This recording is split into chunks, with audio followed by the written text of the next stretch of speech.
this is the best festival of India, so may it color the whole world, full of joy and happiness. आपको मैं कहना चाहूँगी कि happy Holi. दुनिया में जहाँ जहाँ पर होली मनाई जा रही है, तमाम होली मनाने वालों को कहेंगे कि खूबसूरत रंग खूब बिखेरें। स्प्रेड कलर्स नॉट हेट्रेड, नफरत नहीं बल्कि हमें रंग बिखेरने चाहिए। Australian Prime Minister Anthony Albanese is scheduled to visit India from March 8 to 11. इंतहा हो गई इंतजार की, ये IMF क्यों हमें छेड़ा भाई? न गैस है, न पानी है, न पैसे हैं, न आटा है, न LPG है, न गैर मुल्की इमदाद है, न IMF की अभी तक मंजूरी है जिस वक्त मैं आपको इंटरव्यू दे रहा हूँ। प्राइम मिनिस्टर फूमियो किशीदा जो हैं वो इंडिया आ रहे हैं, और वो इंडिया आ रहे हैं एज ए G7 की चेयर उनके पास। तो फिर ये क्या करेंगे जी? इस मुल्क में खाना जंगी करेंगे? ये जो जॉइंट प्रेस रिलीज जारी होगी उसमें ये जिक्र होगा कि Pakistan should stop counter terrorism.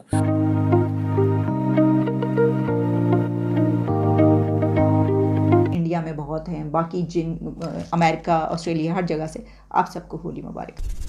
Hello friends, जय हिंद। हिंदुस्तान स्पेशल में आपका स्वागत है दोस्तों। रंगों के त्योहार होली का खुमार विदेशी राजनयिकों के सिर चढ़कर बोला। केंद्रीय विदेश राज्य मंत्री मीनाक्षी लेखी ने सोमवार को दिल्ली में होली महोत्सव 2023 की मेजबानी की।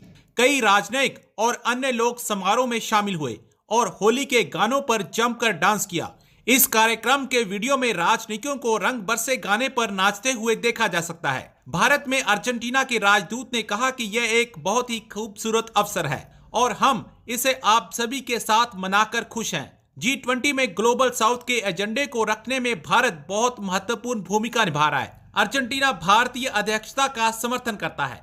ग्रीस के राजदूत ने कहा कि यह भारत में मेरा पहला साल है और होली मनाने का पहला अनुभव है। मुझे ये एक अद्भुत उत्सव लगा। G20 में भारत की अध्यक्षता को लेकर उन्होंने कहा कि मुझे यकीन है कि वह अपने लक्ष्य को प्राप्त कर लेंगे। ऑस्ट्रेलिया के प्रधानमंत्री एंथोनी अल्बनीज भी होली के दिन समारोह में शामिल होंगे। आपको मैं कहना चाहूँगी कि हैप्पी होली। दुनिया में जहाँ जहाँ पर होली मनाई जा रही है, तमाम होली मनाने वालों को कहेंगे कि खूबसूरत रंग खूब बिखेरें। स्प्रेड कलर्स नॉट हेट्रेड, नफरत नहीं बल्कि हमें रंग बिखेरने चाहिए। तो ये एक बहुत ही खूबसूरत त्यौहार होता है। तो हमारे मुल्क के अंदर जो भी मना रहा है, हिंदू कम्युनिटी हैं, हिंदू बहन भाई हैं या कोई और जो भी मना रहे हैं, उन सबको हम हैप्पी होली कहते हैं। और पाकिस्तान से बाहर पूरी दुनिया में जहाँ पर भी होली मनाई जा रही है, और हमारे व्यूअर्स इंडिया में बहुत हैं, बाकी जिन अमेरिका, ऑस्ट्रेलिया, हर जगह से आप सबको होली मुबारक। इस वक्त जनाब जो ख़बर मेरे सामने है वो आपके सामने रखते हैं। इसमें यह है कि Australian prime minister Anthony Albanese is scheduled to visit India from March 8 to 11 और Japanese prime minister Fumio Kishida is arriving in Delhi on March 19 for a 1-day official visit.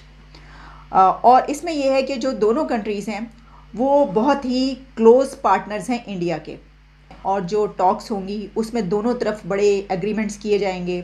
Although three countries along with the US have a very close relationship with information exchange, लेकिन जो hot topic of discussion कहा जा रहा है इस timing में वो ये है कि एक तो ख़ास तौर पे डिफेंस टाइज जो हैं उसको किया जाएगा मजबूत, और फिर ये भी कि setting up resilient global supply chains. तो उसमें आप देख रहे हैं कि इसकी वजह यह है कि जो ऑनगोइंग यूक्रेन वॉर है उसमें ख़ास तौर पर जो इंडो पैसिफिक है और उसमें आप जब चाइना का रोल देखते हैं तो उसकी बिना पर ये अहमियत इख्तियार कर जाता है। मैंने आपको कहा था इसके बहुत सारे एंगल्स हैं। आप सोचने बैठेंगे और आप पढ़ने बैठेंगे तो आपको पता चलेगा कि क्या क्या कुछ है इसके अंदर। अच्छा, अब इसी के साथ मैंने आपको ये भी बताया कि मैं नहीं बोलूँगी, मैं आपको बता ही देती हूँ कि जब कोई कंट्री किसी दूसरे कंट्री में विज़िट कर रहा होता है तो इस वक्त जो ऑस्ट्रेलियन प्राइम मिनिस्टर की मैंने आपको बात की उसके बारे में मैंने ये खबर कहाँ पर देखी, एक ऑस्ट्रेलियन टीवी पर। उससे मुझे ये पता चला कि ऑस्ट्रेलिया के PM जा रहे हैं इंडिया। तो मैंने कहा मैं देखूं क्या है। तो उसमें जो होस्ट और गेस्ट हैं वो जो बात कर रहे हैं, तो गेस्ट से होस्ट ने ये पूछा है कि आप बताइए कि हमारे जो PM हैं वो इंडिया जा रहे हैं, तो क्या है इसमें, एजेंडा क्या है और क्या होने लगा। तो आप ज़रा सुनिए कि जो गेस्ट हैं वो इस अपने विज़िट यानी अपने PM के विज़िट के बारे में क्या फरमा रहे हैं, क्या कह रहे हैं।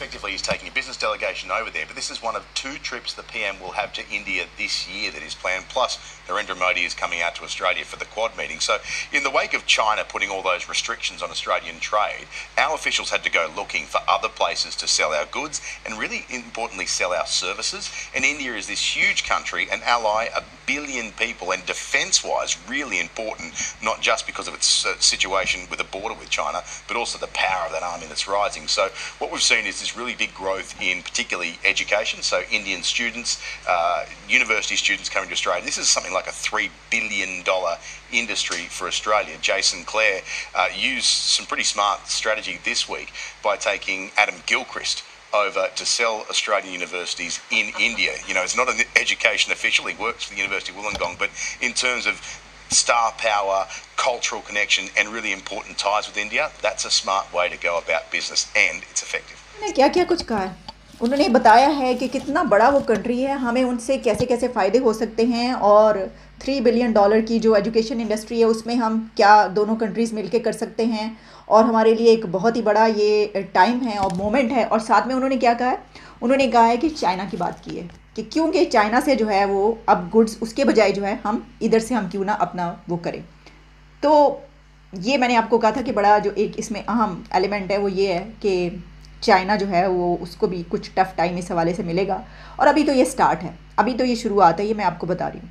आज का अखबार पढ़ो, बिल्लो रानी कह रही है जनाब अली कि हमें सिंध के पैसे ना दिए तो हम वजारतें छोड़ देंगे। मेरा क्या इन्होंने ढोंग रचाया हुआ है, ना गैस है, ना पानी है, ना पैसे हैं, ना आटा है, ना LPG है, ना गैर मुल्की इमदाद है, ना IMF की अभी तक मंजूरी है जिस वक्त मैं आपको इंटरव्यू दे रहा हूँ। जी जी। तो फिर ये क्या करेंगे जी, इस मुल्क में खाना जंगी करेंगे, क्या करेंगे इस मुल्क में? इस मुल्क की जो खुदा मेरा गुनाह माफ़ करे, मैं 2 दफ़ा कह चुका हूँ, मुझे पिंडी वाले मेरे हल्के कह रहे हैं कि शेख साहब ये मत कहें टीवी चैनल पर, हमारी बेइज्जती होती है। हमारे कब्रिस्तानों में लिख के लगा दिया कि अगर आपके पास कब्र के पैसे नहीं है तो इन मोबाइल नंबरों पर रिंग करें। आप देखें, मैं जो 16 दफ़ा वज़ीर रहा हूँ, मेरे लिए डूब मरने का मुकाम है कि मेरे जनाजा गांव पे लोगों ने नंबर लिख के लगा दिए हैं कि अगर आपके पास तजहीज़ और तकफीन और एक कब्र की पेमेंट ना हो तो आप हमें इस मोबाइल नंबर पे फ़ोन करें, हम आके पेमेंट कर देंगे।